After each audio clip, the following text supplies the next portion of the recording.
When Marie Antoinette said, "Let them eat cake," which cake was she so obsessed with that she literally lost her head? Could there possibly be a cake so sweet and lovely that it would impress even a princess who has everything she's ever wanted? Who knows, but these probably come close. They're Petit Fours. They're my new obsession, and I'm here to show you that you actually can make them at home with enough determination. Today I will show you the most simple, basic form of Petit Four. No fancy decoration, just good old-fashioned pound cake layered with jam and covered in a firm, sweet-smelling shell. Seriously, these smell better than they taste, and they taste great. The closest thing to the scent I can think of is a Cabbage Patch doll. The almond essence and vanilla together smell so lovely, like you want to bathe in it, but also like you want to bottle up that bathwater and drink it later. Ew, sorry. Moving on. The exact recipes I used are in the description, so if you want the amounts of anything, go down there. For the icing, you'll see we did things a little bit different, but let's not get ahead of ourselves. The first thing you're gonna need to make a pound cake recipe. I used a vanilla pound cake recipe from Martha Stewart. Love you, Martha, so much. Oh my god. The only thing about this pound cake that you want to do differently is where it says 1 loaf pan, you're going to use 2. Or you can do what I did, and I used something called a baking tray, which is just like a big, shallow kind of baking tray. It's like bigger than a loaf pan, but it's short, shallow, you know what I mean? I tried out putting just the pound cake recipe in that to see if it would be thin enough, and it was, but honestly, I recommend using the 2 loaf pans. It's just so much easier to work with. If you use a baking tray like I did, you're gonna have to cut the cake in half, and it's gonna have this like raw edge on it, which is not the best to work with, honestly. I mean, we cut them all off anyway, but I feel like I lost way more cake doing it in the baking tray than I did in the 2 loaf pans, so it's up to you, but I recommend the loaf pans.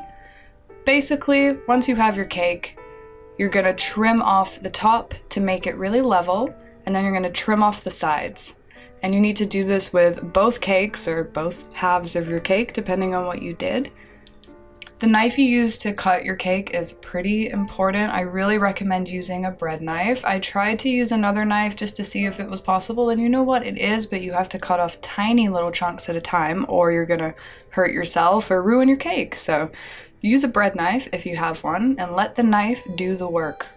Then the next thing we're gonna do is we're gonna take jam. Now, here's where I made a mistake that ended up being okay, but if you could avoid this, I really recommend it. Don't put in too much jam.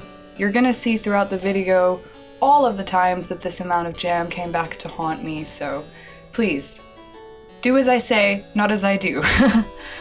Less jam, and you're gonna have a better time with this. If you do put too much jam in, don't worry, it will work out, but you're gonna spend a lot of your time wiping extra jam off the sides of your cake, and that's fine. It really is, it's fine. Before you start with the jam, put down a piece of wax paper. I used cutting boards. You could probably get away with just having this with just the wax paper, but you'll see why I used cutting boards in a minute. Then you're gonna put another piece of wax paper on top of the cake, and now we're going to wrap the whole thing up with plastic wrap. I'm using the plastic wrap that I kept this cake in before because let's be environmentally friendly. So I've used 2 cutting boards, one to put under the cake and one to put on top, because I want to squish the cake together. And I'm going to do this by putting it in the fridge overnight and then placing kind of heavier items on top of it in the fridge, on top of that green cutting board on top. The next day, it's going to be time to make the icing, and now this is the hardest part. This is what it all comes down to. It's the icing. I would like to say it was intentional, but it was definitely an accident. I made a bunch of mistakes while I was making this icing, and I left them in the video to show you how it can go wrong and what that looks like.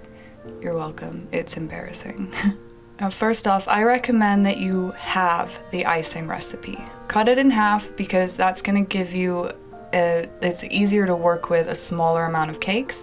And then if you like, you can actually tint the icing 2 different colors, and that looks like extra impressive. So I definitely recommend cutting the recipe in half.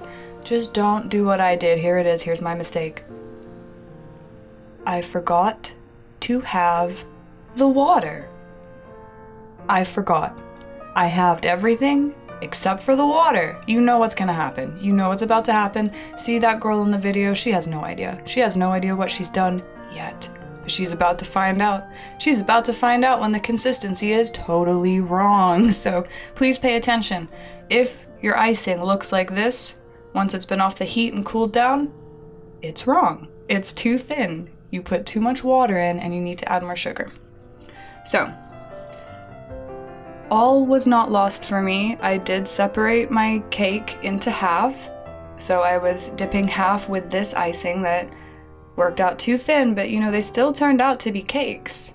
And then the other half of the cakes I saved, and I made a new batch of icing to dip those, so you will see what the successful one looks like at the end, I promise.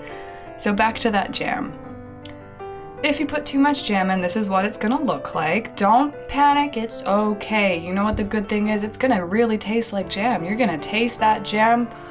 Man, are you gonna taste it. It's gonna be very flavorful. So what you're gonna do is you're just gonna wipe it off, and then wipe it onto something, some paper towel, the wax paper that you covered the cake with, whatever you like, just wipe it off. Please don't leave it, because what we're going to do with the cakes to get them iced, you don't want all that jam on there, trust me. Now, every time you cut the cake, the jam is going to come out again, unless you put the correct amount of jam in which case you're gonna have the best time ever, so yeah. I made a mistake and my edges weren't quite even. I guess I skewed it a little when I put it together, so if that happens to you, just trim them off and pretend like nothing happened. It's fine. So let the knife do the work. It's really difficult to cut really chilled cake that's stuck together with jam. I don't know why it's difficult. It just is. This cake is so dense. The thing about pound cake is that it doesn't rise. It doesn't have any rising agent in it, and what you put in the pan is what you get, essentially. All of the rising comes from how much you beat the eggs and the sugar, so if your pound cake is a little bit sad, I'm gonna guess that you're not spending enough time creaming the butter and the sugar together, and then also add the eggs separately and beat them well. I lost one cake to the cutting. I deemed that one completely unsalvageable. It was very ripped up and torn. But I do have another one that had a corner ripped off it, just to show you that you can actually dip them when you rip off a corner. So don't throw them all away if you cut them a little badly. Just try it out. You don't know what will happen. The icing kind of works as a glue when it's all set up, so the only time you have to worry about it is while you're doing the dipping. And, just keep physics on your side. Don't hold it upside down so the part falls in, you'll figure it out. It's really good. So this is the wrong consistency of icing. See how that looks? Wrong. If yours looks like that, add more sugar. Add more sugar, put it back on the heat, and keep going until it looks like the consistency in the last one. You'll see here. I did actually dip all of those cakes in this icing. I even tried to add more sugar, but it was not enough. I tried to add more sugar twice, and it was still not enough. So sometimes you just have to accept defeat and either work with what you have or throw it away and start again. So I decided to just dip all of those cakes with this really awful subpar icing that probably tastes fine, but I haven't tried it. I'm throwing them away. They're fail cakes.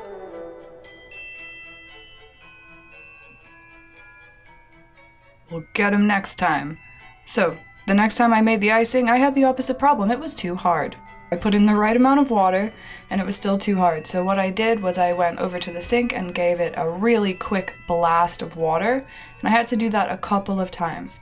Remember, you can add more, but you can't take away. So when you're dealing with a problem with consistency like that, go really, really slow.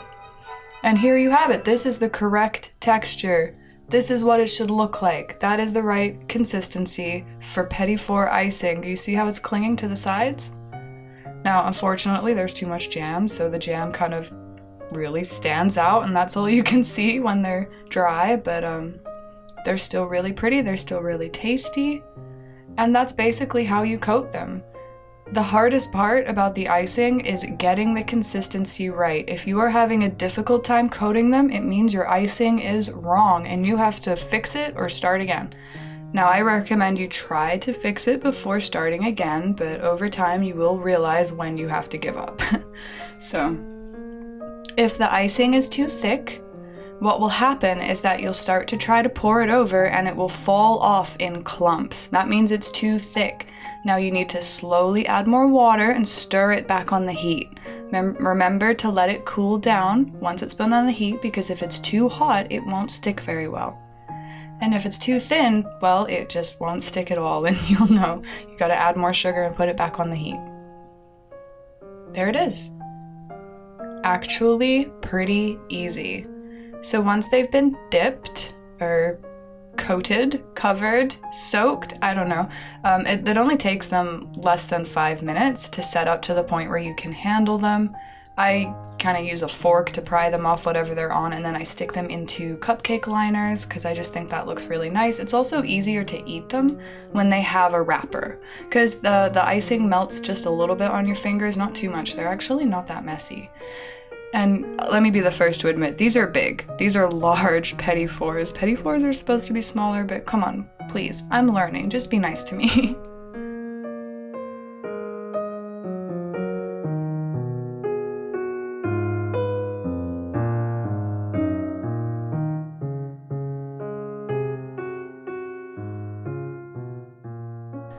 There you go. Not that hard at all.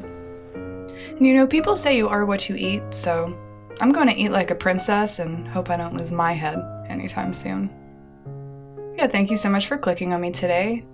If you liked this video, please press the thumbs up button so I know you enjoyed it, and I'll make more, and maybe subscribe, and I'll see you really soon. Goodbye.